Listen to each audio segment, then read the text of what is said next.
நம்மோடு மதுரையில் இருந்து செய்தியாளர் நாகேந்திரன் போராட்ட களத்திலிருந்து இணைந்திருக்கார். நாகேந்திரன், அங்கே இருக்கிற தொழிலாளர்கள், தூய்மை பணியாளர்கள் என்ன சொல்றாங்க?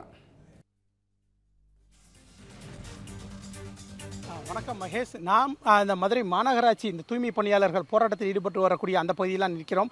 காலை முதல் இந்த தூய்மை பணியாளர்கள் தங்களது நியாயமான கோரிக்கைகளை வலியுறுத்தி காலை முதல் போராட்டத்தில் ஈடுபட்டு வருகிறார்கள். முதலில் மதுரை மாநகராட்சி முதன்மை நகர்நல அலுவலர் இந்திராவிடம் காலையில் அந்த முதற்கட்ட பேச்சுவார்த்தை நடத்தினார்கள். அதில் தோல்வி அடைந்தது.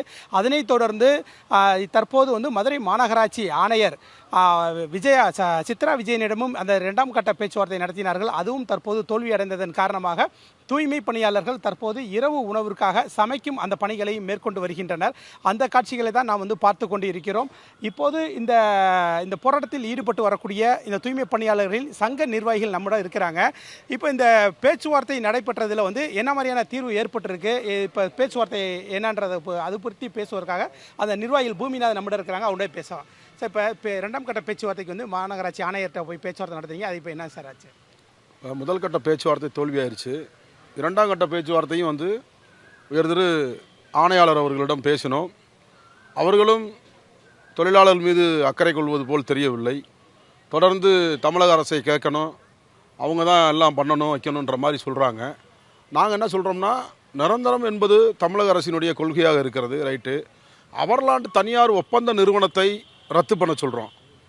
அவர்லாண்டு அந்த ஒப்பந்த தனியார் நிறுவனத்தை ரத்து பண்ணுங்க. அதுபோக குறைந்தபட்ச ஊதியம் 26,000 ரூபாய் சம்பளத்தை உடனடியாக வழங்குவதற்கு ஏற்பாடு செய்யுங்கள். தமிழக அரசிடம் நீங்கள் தகவலை சொல்லுங்கள் என்று ஆணையாளரிடம் சொல்லியிருக்கிறோம். ஆணையாளர் அவர்கள் போராட்டத்தை கைவிடுங்கள், நான் பேசுகிறேன் என்று சொல்கிறார். வட்டம் இதை தான் ஆணையாளர் அவர்கள் சொல்கிறார்களே தவிர அது எதுவுமே நிறைவேறின மாதிரி தெரியல. அதனால் நாங்கள் ரெண்டாவது கட்ட போராட்டத்தையும் பேச்சுவார்த்தையில் தோல்வியானனால நாங்கள் போராட்டத்தை தொடர்ந்து போராடலாம் என்று எண்ணுகிறோம். இது போக காவல்துறையை வைத்து இங்கே அமரக்கூடாது, சமைக்கக்கூடாது, உங்களை கைது பண்ணிடுவோம், நீங்கள் அப்படி பண்ணிடுவோம் அப்படி பண்ணுற மாதிரி ஒரு அச்சுறுத்தலை ஏற்படுத்துகிறார் மாநகராட்சி நிர்வாகத்தை வைத்து. காவல்துறை எங்களை கைது செஞ்சாலும் இல்லது சிறையிலே அடைத்தாலும் மீண்டும் இதே இடத்தில் போராட்டத்தை தொடங்குவோம். இந்த தொழிலாளிக்காக நாங்கள் எதையும் செய்வதற்கு தயாராக இருக்கிறோம். நாங்கள் ஒரு அர்ப்பணிப்போடு தான் இங்கே வந்திருக்கோம். ஏன்னா நாங்கள் உரிமையோடு கேட்குறோம். கொரோனா நேரத்தில் நாங்கள் வேலை பார்த்துருக்கோம், இந்த மக்களுக்காக உழைச்சிருக்கோம். இந்த தூய்மை பணியாளர் இந்த அரசுக்காக நிறையா வேலை நாங்கள் பார்த்துருக்கோம். நாங்கள் உரிமையோடு தான் கேட்குறோம். நாங்கள் கேட்குறது உரிமை, எங்களுடைய உரிமையை நாங்கள் கேட்குறதுல எந்த ஒரு இதுவும் கிடையாது அரசுகிட்ட. அதனால் போராட்டம் தொடர்ந்து நடைபெறும். கண்டிப்பாக இதே போராட்டத்தில் ஈடுபட்டுள்ள ஒரு பெண்மணி நம்மிடம் இருக்கிறாங்க, அவங்ககிட்ட கேட்கலாம். இப்போ இந்த தூய்மை பணியில் மேற்கொள்கிறீங்க, நீங்கள் அந்த களத்தில் என்னென்ன மாதிரியான சவால்களை எதிர்கொள்கிறீங்க, உங்களோட கோரிக்கை என்னவா இருக்குது? பெண்கள் வேலைக்கு காலையில் எழுந்திரிச்சு வெள்ளன வர்றாங்க, அவசரமாக வேலைக்கு வர்றாங்க. எதுனாலும் நம்மளுக்கு வண்டியில் வரவது பயோமெட்ரிக் உடனே 6:30க்கெலாம் க்ளோஸ் ஆயிரும். இப்போ க்ளோஸ் ஆகிறதுனால இப்போ வேகமாக வரனால ஏதோ விபத்து ஏற்பட்டிருக்கு. 2-3 பிள்ளைகளுக்கு விபத்து ஏற்பட்டு கால் முறிவு ஏற்பட்டிருக்கு. இந்த மாதிரியெல்லாம் ஒரு பிரச்சனை இருக்குது. அடுத்து என்னென்னா, இப்போ வேலைக்கு போன பின்னாடி நம்ம காலையில் 6 மணிக்கு வரவங்க 12-1 மணி வரைக்கும் வேலை பார்க்குறாங்க. பாத்ரூம் வசதிக்கு எதுவுமே போகிறதுக்கு இல்லை. அதனால் பெண்களுக்கு உடல் ரீதியாக நிறையா பாதிப்பு ஏற்படுது. உடல் ரீதியாக நம்ம கிட்னி ஸ்டோன் இந்த மாதிரி பிரச்சனையெல்லாம் பெண்களுக்கு வருது.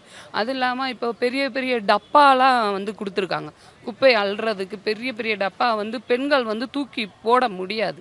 பெண்கள் அதை தான் தூக்கி நீங்கள் போடணும் அப்படின்னு சொல்லி அவங்க கட்டாயப்படுத்துகிறாங்க. இந்த அவர்லாண்டு நிறுவனத்தில் சூப்பர்வைசருங்க கட்டாயப்படுத்தி பெண்கள் அவ்வளோ பெரிய டப்பாவை தூக்கி போட முடியாது, ஆனால் அதை போட சொல்லி கட்டாயப்படுத்துகிறாங்க. அப்படி ஏதோ என்னால் முடியலை, என்னால் செய்ய முடியல அப்படின்னு தொய்வாக உட்காந்தா நீ வேலைக்கு வராத அப்படின்னு சொல்லி உடனே வேலையை விட்டு அவங்கள நிப்பாட்டிட்டு புதுசாக ஆளுகளை வேலைக்கு எடுக்கிறதுக்கு ரெடி பண்ணிடுறாங்க.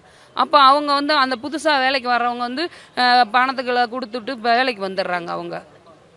அவங்க வேலைக்கு வந்துடுறாங்க. அப்புறம் வண்டியில் போகும்போது லாரியில் போய் குப்பையை கொட்டுற இடத்துக்கு போய் கொட்டிட்டு வரணும், பெண்களையுமே அவங்க கூடையே போகணும் அப்படின்னு சொல்லி கட்டாயப்படுத்துகிறாங்க. அப்போ கீழே விழுந்துட்டாங்கன்னா பெண்கள், இப்போ பிரேக் போடும்போது பெண்கள் கீழே விழுந்துட்டாங்கன்னா அவங்களுக்கு எவ்வளோ தூரத்துக்கு பாதிப்பு வரும். அதை யோசிக்க மாட்றாங்க. இதனால தான் நிறையா விஷயம் கோரிக்கைகள் நிறைவேற்றி தரமாட்றாங்க. இதை கேட்டு தான் நாங்கள் ஆர்ப்பாட்டத்தில் ஈடுபட்டிருக்கோம். இப்போ நாங்கள் வந்து இந்த ஆர்ப்பாட்டத்தில் வந்து 2வது கட்ட பேச்சுவார்த்தை நடத்தினாங்க. அதில் உடன்பாடு இல்லை. அவங்க வந்து எல்லாமே வந்து தலைமையை கேட்டுட்டு தான் சொல்லணும்னு சொல்லி சொல்கிறாங்க. எங்களுக்கான கோப்பரிங்க பண்ணிக்கிறோம். கண்டிப்பாக இப்போ தொடர்ந்து இந்த போராட்டத்தில் ஈடுபட்டிருக்கக்கூடிய மற்றொரு பெண்மணி நம்மிடம் இருக்கிறாங்க. இப்போ இந்த அரசு வந்து தூய்மை பணியாளர்களுக்கான பல்வேறு திட்டங்களை இப்போ அறிவிச்சதாக வந்து சொல்கிறாங்க. சென்னையில் கூட தூய்மை பணியாளர்கள் நன்றி தெரிவிச்சுலாம் வந்து இப்போ ஒரு நிகழ்வுலாம் நடந்துச்சு. அதை எப்படி பார்க்குறீங்க? இப்போ இந்த திமுக அரசு வந்துட்டு அந்த அறிவிப்புகள்லாம் கொடுத்துருக்காங்க, அதை நீங்கள் எப்படி பார்க்குறீங்க? இப்போ அறிவிச்சிருக்கிற அந்த இது வந்து எங்களுக்கு சந்தோஷத்தை கொடுத்தாலும் அது இப்போ நடைமுறை ஆகாது, நடைமுறைப்படுத்த மாட்டாங்க. ஆனால் வாக்குறுதியாக தான் இருக்குது. போன தடவை தேர்தலில் கொடுத்ததே இன்னும் வாக்குறுதியாக பேப்பராக தான் தூங்குது. இன்னும் அதை நடைமுறைக்கு வரல. பூரா பேரே துப்புரவு பணியாளர் நிரந்தரப்படுத்துறேன்னு தான் கோரிக்கையே முதலமைச்சர் கையெழுத்து போடுறேன்னு சொல்லி எங்களை மாதிரி பகுதியில் பூரா தாழ்த்தப்பட்ட பகுதியில் பூரா ஓட்டு கேட்கல. அந்த கட்சியை சார்ந்தவங்க பூரா அப்படி தான் வந்து எங்கிட்ட ஓட்டு கேட்டாங்க. துப்புரவு பணியாளர் நிறையா வசிக்கிற பகுதி இது, உங்களுக்கு பூரா விடிவு காலம் வந்துடும், பூரா பேரே எனக்கு நிரந்தரப்படுத்திடுவோம், தினக்கூலி தொகுப்பூதியம் இந்த ஒப்பந்தத்தையே நாங்கள் வந்து கான்ட்ராக்டே ரத்து பண்ணிடுவோம் அப்படின்னு சொன்னாங்க. ஆனால் இப்போ வரைக்கும் நாங்கள் இந்த பாருங்கள் ரோட்டில் தான் நிற்கிறோம். நிரந்தரமே எங்களுக்கு கிடையாது. இவங்க கொடுத்த கோரிக்கையில் நடக்குன்றதுக்கு என்ன ஆதாரம்? எழுத்துப்பூர்வமாக வாய் மூலியமாக தான் சொல்லியிருக்காங்க. அது நடைமுறைப்படுத்தணும்ல. அது ஒரு பேப்பராக ரூமுக்குள்ளே அடைஞ்சு தான் கிடக்கும். செயலர் திட்டத்துக்கு வந்தால் தானே அது எங்களுக்கு பயனாகிறதா இல்லையான்னு தெரியும். இப்போ அவர் வாக்குறுதி கொடுத்துருக்காரு, இந்த தேர்தலுக்குள்ளே அதெல்லாம் நடைமுறைப்படுத்தினார்னா அதை நாங்கள் ஏற்றுக்குறோம், நம்புகிறோம். அது உண்மையானதான். இல்லைன்னா தொடர் வேலை நிறுத்தம் எல்லா ஊர்லேயுமே எல்லா துப்புரவு பணியாளருமே வந்து இப்போ நடத்துகிறதா இப்போ தகவல் கொடுத்துருக்காங்க. நாங்களும் எல்லோரும் சேர்ந்து போராட்டம் பண்ணலான்னு இருக்கோம்னு சொல்லி பண்ணிக்கிட்டு இருக்காங்க. இப்போ இந்த போராட்டம் வந்து இன்றோட முடிச்சிருவீங்களா இல்லை தொடர்ந்து நடக்குமா? இப்போ சமைக்கிறதெல்லாம் அந்த பணிகளும் மேற்கொண்டுக்கிறீங்க, அதை பற்றி சொல்லுங்கள். எங்களுடைய கோரிக்கைகள் நிறைவேறினா தான் இந்த போராட்டம் கைவிடப்படும். இல்லைன்னா போராட்டம் தொடர்ந்துக்கிட்டு தான் இருக்கும். இங்கே சமைக்கிற வேலை நடந்துக்கிட்டு தான் இருக்கும். யார் தடுத்தாலும் நிற்காது. நாங்கள் மெட்ராஸில் சொன்ன மாதிரி எங்களை தொட்டுப்பார் நாங்கள் பார்த்துக்குறோம் மாதிரி தான். அதனால் நாங்கள் தொடர்ந்து சமைச்சிக்கிட்டு தான் இருப்போம். எங்கள் தோழர்கள் எல்லோரும் ஏன்னா இன்றைக்கி முதல் நாள்னால பெண் தோழர்கள் எல்லாம் பிள்ளைகளுக்கு இது பண்ணணும்னு போயிருக்காங்க. இன்னும் வந்துடுவாங்க. நாளைக்கு இதுக்கு மேலே நல்லாயிருக்கும். நாளைக்கு இதுக்கு மேலே இருக்கும். எங்களுடைய கோரிக்கையை நிறைவேற்றணும். தமிழ்நாடு முதலமைச்சருக்கு தெரியணும். எல்லா மெட்ராஸில் இருந்து வேலை பார்த்தவங்க சொன்னாங்கல்ல, உயர்நீதிமன்றம் இதை தீர்ப்பை மதிக்கலை, இவங்க மதிக்கணும் அப்படின்னு சொன்னாங்க. எங்களுக்கு போட்ட உத்தரவை அவங்க மதிச்சாங்களா? முதல்ல 10 வருஷத்துக்கு முன்னாடி இப்போ போட்ட உத்தரவை மதிச்சாங்களா? மதிக்கணும். எங்களுடைய கோரிக்கையை நிறைவேற்றணும். கண்டிப்பாக மகேஷ், நாம் இந்த போராட்டத்தில் ஈடுபடக்கூடிய இந்த தூய்மை பணியாளர்களின் கோரிக்கை அவர்கள் பேசியதை நாம் வந்து பார்த்தோம். தொடர்ந்து அவர்களது கோரிக்கை நிறைவேறும் வரை இந்த பகுதியில் தொடர்ந்து போராட்டம் என்பது நடைபெற்று வரும் என தெரிவித்திருக்கின்றனர் மகேஷ். நன்றி நாகேந்திரன். களத்திலிருந்து தூய்மை பணியாளர்களுடைய கருத்துக்களை, அவர்கள் குரல்களை பதிவு செய்தமைக்கு. நம்மோடு பத்திரிகையாளர் KKR ஆதித்தன் இணைந்திருக்கிறார். சார் வணக்கம். சென்னையை தொடர்ந்து கோவை, மதுரை என்று தூய்மை பணியாளர்களுடைய போராட்டம் தொடர்ந்து கொண்டிருக்கிறது. அரசு கொடுத்த அறிவிப்பிலும் எங்களுக்கு நம்பிக்கை இல்லை, அது பேப்பரில் மட்டும்தான் இருக்கும், நடைமுறைக்கு வராதுன்னு சொல்கிறாங்க. உங்கள் பார்வை என்ன சார்? அரசாங்கம் வந்து அதிகாரப்பூர்வமாக வெளியிட்ட அறிவிப்பு தான் அது வந்து எப்படி நடைமுறைக்கு வரான்னு சொல்ல முடியாது. இருந்தால் கூட அந்த அறிவிப்பு வந்து முதல்ல சென்னை மாநகராட்சிக்கு மட்டும்தான் முதல்ல அமுல்னு சொல்லியிருக்கிறாங்க. அப்போ மற்றவங்களுக்குலாம் எப்போ வருங்கிற ஒரு கேள்வியும் எழும். அதன் விளைவாக தான் அந்த போராட்டங்கள் வந்து நடக்குது. கோவை மதுரை காரணம், மதுரை மாநகராட்சி ஏற்கனவே 200 கோடி ஊழல் பிரச்சனை, அங்கே வந்து இந்த வரி விதிப்பில் ஏற்பட்ட குளறுபடிகள் அந்த பிரச்சனை போயிட்டு இருக்காங்க. மேயர் இந்த முக்கியமான புள்ளிகள்லாம், மேயர் கணவர் யாரோ ஒருத்தர் அவர் முக்கியமான புள்ளிகள்லாம் அரெஸ்ட் பண்ணியிருக்காங்க. அந்த பிரச்சனை அங்கே நடக்கும்போது இதுவும் ஒரு பிரச்சனையும் தலையிட்டு இருக்கு. இது இப்போ தமிழ்நாட்டில் வந்து அதிக அளவில் மாநகராட்சி இருக்கிறதுனால எல்லா மாநகராட்சியிலுமே இந்த பிரச்சனை இருக்கிறது. இது காரணம் வந்து அந்த துப்புரவு பணியாளர்கள் வந்து ஒப்பந்த அடிப்படையில் தனியார் நிறுவனங்கள் வேலைக்கு வைக்கிறாங்க. அந்த நிறுவனங்கள் வந்து இப்போ எப்போதுமே ஒரே சம்பளத்தில் தான் அவங்கள வச்சிருக்க விரும்புது. ஊதிய வேறு அந்த மாதிரி கொடுக்கறதுக்கெல்லாம் விரும்பல. இல்லாட்டா ஆளை மாற்றிக்கிட்டு வேற ஆளை புதுசாக கான்ட்ராக்ட் லேபர் மாதிரி போட்டுட்டு இருக்காங்க. ஆனால் அவங்க வந்து மாநகராட்சியும் சரி, அந்த அவங்க குப்பை பொறுக்கிற அந்த வீடுகள்ங்கிறதுனால எவ்வளோ வசூலிக்காங்க பெரிய இடைவெளியாக தான் இருக்குது. ஏன்னா அவங்க நினைச்ச நேரம்லாம் வரி போடுறாங்கன்னு, ஒரு வீட்டுக்கு 100 ரூபா தாங்க, இன்னொரு 120 ரூபா தாங்க, இப்படிலாம் கேட்குறாங்க. மக்களும் வந்து அந்த இப்போ 100 சென்னையில் பொறுத்தவரை 50 வீடுகளுக்கு மேலே இருந்து அடுக்குமாடி குடியிருப்பு வந்து கட்டாயம் இந்த மாதிரி தனியார்கிட்ட தான் குப்பையை ஒப்படைக்குன்னு சொல்கிறாங்க. அப்போ அவங்க நினைக்கிறாங்க, அவங்க டிமாண்ட் பண்ணுறாங்க, நீ சதுரடியா 100 ரூபாய்க்கு மேலே தாங்க ஒரு வீட்டுக்கு, இல்லை 150 ரூபா தராங்க கேட்குறாங்க. ஆனால் அந்த வருமானத்தை வந்து அந்த ஊழியர்கள் கொடுக்குறாங்களாங்கிறது வந்து பெரிய கேள்விக்குறி. அவங்களுக்கு உரிய எந்த பணி பாதுகாப்பெல்லாம் அங்கே இருக்காங்கன்னு சொல்லவே முடியாது. அவங்க கான்ட்ராக்ட் லேபருங்கும் போது அது அப்படி தான், பணி பாதுகாப்பே கிடையாது. தொடர்ந்து அவங்கள வச்சுக்கிட்டு இருப்பாங்க. இது மதுரையில் இப்படி எதிரொலிக்கணும்னா காரணம் அந்த அந்த அரசு வந்து அறிவித்த உத்தரவெல்லாம் உடனடியாகவே எல்லா மாநகராட்சியும் உடனடியாக பொருந்தும் சொல்லி அறிவிச்சு தான் நல்லா இருந்திருக்கும். படிப்படியான்னு சொல்றதை விட தொடர்ந்து எல்லாத்தையும் எல்லா மாநகராட்சியும் ஒரே நேரத்தில் அறிவிச்சிருக்கணும். அப்படி இருந்தால் தான் நல்லா இருக்கும். மற்றபடி அது ஒப்பந்த பணிமுறையை வந்து நீக்க முடியுமாங்கிறது இந்த காலத்தில் நீக்க முடியுமாங்கிற ஒரு கேள்விக்குறியாக இருக்கு. ஏன்னா அது வந்து கடந்த ஒரு 10, 15, 20 வருஷமாக அந்த இது கொண்டு வந்துட்டாங்க. நிரந்தரமாக நேரடியாக மாநகராட்சி துப்புரவு பணியாளர் வைக்கிறதுங்கிறது அபூர்வமாக போயிடுச்சு. ஒப்பந்த பணியாளர் மட்டும்தான் வேலை பார்க்குற மாதிரி நிலைமையை கொண்டு வந்துட்டாங்க. அது இந்த வெளிநாடுகளில் எப்படிலாம் இருக்குதோ அதே மாதிரி முறை இங்கெல்லாம் கொண்டு வரும்போது இந்த ஒரு எக்ஸ்போனரான்னு சொல்லி மெட்ராஸில் கொண்டு வந்தாங்க. இப்போ தனியார் நிறுவனம் ஒன்றா வந்து வரும்போது அதுக்கு ஏதாவது சட்டங்கள்லாம் மாற்றப்பட்டு அவங்களுக்கு சாதாரணமாக மாற்றப்பட்டு விட்டது. ஆனால் இன்னும் மீண்டும் வருமாங்கிறது கேள்விக்குறி. ஆனால் இப்போ சென்னையில் அறிவித்ததை வந்து தமிழ்நாடு ஃபுல்லாக நடைமுறை ஒரே நடைமுறை தான். மற்ற மாநகராட்சியும் பரவது வந்து அது தவிர்க்கப்பட வாய்ப்பு இருக்கு. நன்றி சார், உங்களுடைய கருத்துக்களை பகிர்ந்து கொண்டமைக்கு. கடந்த 1ஆம் தேதியிலிருந்து 13ஆம் தேதி வரை சென்னை மாநகராட்சியில் தூய்மை பணியாளர்கள் பணி நிரந்தரம், தனியார் மயமாக்கக்கூடாது, தனியார் நிறுவனம் எங்களை ஒப்படைச்சிங்க, ஆனால் தனியார் நிறுவனம் எங்களுடைய ஊதியத்தை குறைத்து விட்டது. 26,000 வரை ஒரு மாதம் ஊதியம் வாங்கிய நிலையில் அது 16,000 குறைந்தது. இப்படி ஊதிய குறைப்பு கைவிட வேண்டும் என்ற கோரிக்கைகள்லாம் வலியுறுத்தி அவங்க போராட்டம் நடத்தினாங்க. கடந்த 13ஆம் தேதி நள்ளிரவில் காவல்துறையினால் கட்டாயமாக கைது செய்யப்பட்டார்கள் அவர்கள். இந்த சூழலில் இன்றைக்கு மதுரையிலும் போராட்டம் நடக்கிறத பார்க்க முடிகிறது. நம்மோட அரசியல் விமர்சகர் நந்தகுமார் இணைந்திருக்கிறார். சார் வணக்கம். அரசினுடைய அடுத்தடுத்த அறிவிப்புகளையும் கடந்து அதை நாங்கள் ஏற்க மாட்டோம், நம்ப மாட்டோம்னு சொல்லிட்டு இன்றைக்கி மதுரையிலையும் போராட்டத்தில் தூய்மை பணியாளர்கள் இறங்கியிருக்காங்க. சேலம், நெல்லை, திருச்சி, உதகை என்று போராட்டம் ஒரு பக்கம் தொடர்ந்து கொண்டு இருக்கிறது. அரசை இவர்கள் நம்பாத காரணம் என்ன சார்? காரணம் என்னன்னு கேட்டீங்கன்னாக்கா, அவங்க 13 நாள் இங்க சென்னையில வந்து போராடுறாங்க. 13, 14 நாள். அப்பெல்லாம் வந்து இந்த இப்ப இவங்க கொடுத்திருக்கக்கூடிய இந்த அறிவிக்கைகள்லாம் எதுவுமே வரல. அவங்கள வந்து விடிய காலையில வந்து போலீஸை வச்சு அடிச்சு அவங்களை அப்புறப்படுத்தினதுக்கு அப்புறம் வந்து இவங்க இந்த 6 அறிக்கைகள் வந்து கொண்டு வர்றது வந்து எப்பேற்பட்ட போராட்டத்துல ஈடுபட்டு இருக்கக்கூடிய எந்த மக்கள்கிட்டையுமே இது வந்து ஒரு நம்பிக்கையை ஏற்படுத்தாது. அதோட அவங்க கேட்டது வந்து அவங்களுடைய பணிக்கான பாதுகாப்பு, இன்னொன்னு ஊதியம். அவங்க வந்து இப்போ வாங்கிட்டு இருக்கிறது வந்து ஒரு 23,000 ரூபாய் மாசத்துக்கு வர்றதாக, இந்த கான்ட்ராக்டர் போகும்போது 15,000 ரூபாய் தான் அவங்க கையில கிடைக்கும்.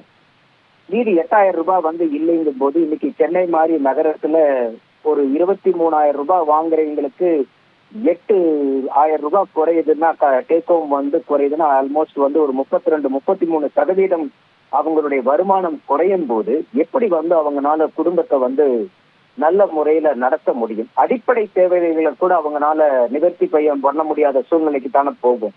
அப்படி இருக்கும்போது அவங்க என்ன நோக்கத்துக்காக என்ன கோரிக்கைகளை முன்வச்சு போராடினாங்களோ அந்த கோரிக்கைகள் எதுவுமே வந்து இதுல இல்லாம அவங்களுக்கு வந்து நாங்க இன்சூரன்ஸ் கொடுக்குறோம், உங்களுக்கு வந்து ஸ்கின் அலர்ஜி வந்தா அதை வந்து ட்ரீட்மெண்ட் கொடுக்குறோம் அப்படின்னு சொல்றது வந்து போராட்டத்துல ஈடுபட்டு இருக்கக்கூடிய எந்த ஒரு மக்களுக்கு நம்ம வெளியில இருந்து நம்ம பார்க்கும்போது என்னடா அவங்க போராடின கோரிக்கை வேற, இவங்க கொடுக்கக்கூடிய அறிவிப்புகள் வேறையா இருக்கு அப்படிங்கிற மாதிரி நமக்கே புலப்படும் போது அவங்களுக்கு வந்து கண்டிப்பா இதுல வந்து ஒரு உடன்பாடு வந்து ஏற்படுறதுக்கு வாய்ப்பு இல்லைங்கிறத தான் நம்மளால பார்க்க முடியுது.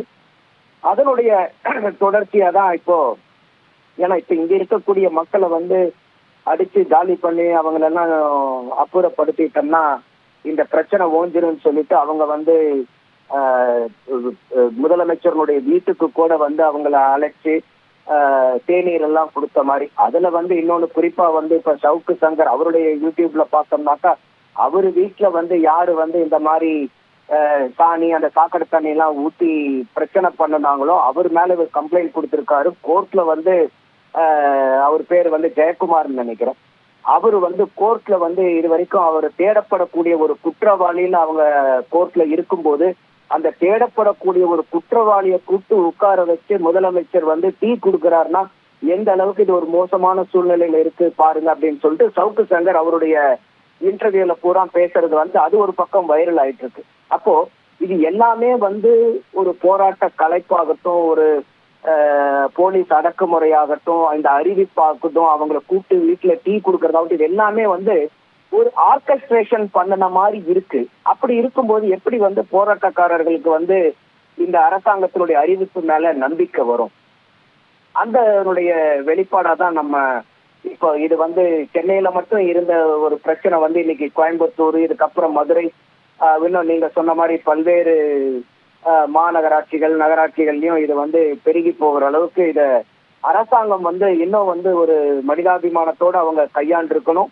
அதை வந்து இந்த அறிக்கை இப்ப இந்த 6 சலுகைகளை கொடுக்கறவங்க, அறிவிப்புகளை கொடுக்கறவங்க அந்த இடத்துல போய் நின்று பார்த்து பேசி முதலமைச்சர் அவர்களே வந்து போய் பார்த்துருக்கலாம். ஏன்னா இப்போ அந்த என்ன சொல்லப்படுதுன்னா, இவங்களை இந்த கூலிகளை வந்து அடிச்சு நிறுத்தும் போது முதலமைச்சரும் துணை முதலமைச்சரும் கூலி திரைப்படம் பார்த்துக்கிட்டு இருந்தாங்க அப்படின்னு சொல்லிட்டு ஒரு குற்றச்சாட்டு எழுது. அதை ட்வீட் பண்ண ஒரு வக்கீல கூட இப்படி எல்லாம் உன்னை யாரு ட்வீட் பண்ண சொன்னாங்கன்னு அதை கேட்டு அடிச்சாங்கன்னு சொல்லிட்டு ஒரு பெண் வக்கீல் வந்து அவங்க டிவியில அவங்க கொடுக்குற பேட்டி எல்லாம் வைரல் ஆயிட்டு இருக்கு.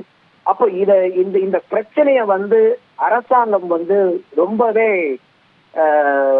ஒரு டேக் இட் ஃபார் கிராண்டட்ங்கிற மாதிரி எந்த விதமான ஒரு முக்கியத்துவமும் கொடுக்காம, இவங்க தூய்மை பணியாளர்கள் தானே என்ன ஆயிட போகுதுங்கிற ரொம்ப அலட்சியமா இந்த தூய்மை பணியாளர்களுடைய போராட்டங்களை வந்து கையாண்டிருக்காங்களோன்னு தான் நமக்கு தோணுது.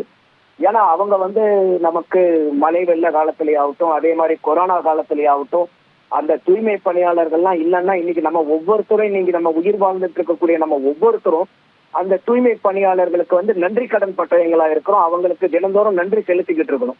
ஏன்னா நம்ம வீட்டுல இருக்கக்கூடிய அப்பா அம்மா பொண்டாட்டி புள்ள குட்டிங்களை தொடறதுக்கே பயந்துகிட்டு தள்ளி போய்கிட்டு இருந்த காலத்துல யாரு கழட்டி போட்ட அந்த பயோமெடிக்கல் வேஸ்டா இருந்தாலும் சரி, மாஸ்கா இருந்தாலும் சரி, எந்த ஒரு குப்பைகளா இருந்தாலும் அந்த மாதிரி ஒரு உலகமே பயந்துகிட்டு இருந்த காலகட்டத்துல கூட இந்த தூய்மை பணியாளர்கள் தான் போய் அதையெல்லாம் துப்புரவு பண்ணி அதை வந்து நம்மளை வந்து ஆரோக்கியமா நல்லபடியா வாழ வச்சது இந்த தூய்மை பணியாளர்கள்.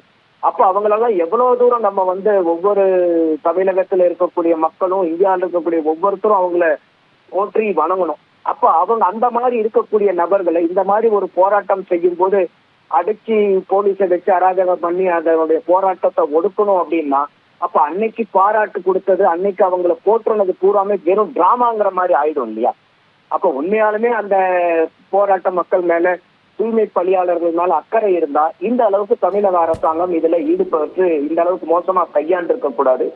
எல்லாத்துக்கும் மேல இது வந்து அவங்க என்ன கேக்குறாங்கன்னா, நீங்க கொடுத்த வாக்குறுதிகளை நிறைவேற்றுங்கன்னு கேக்குறாங்க.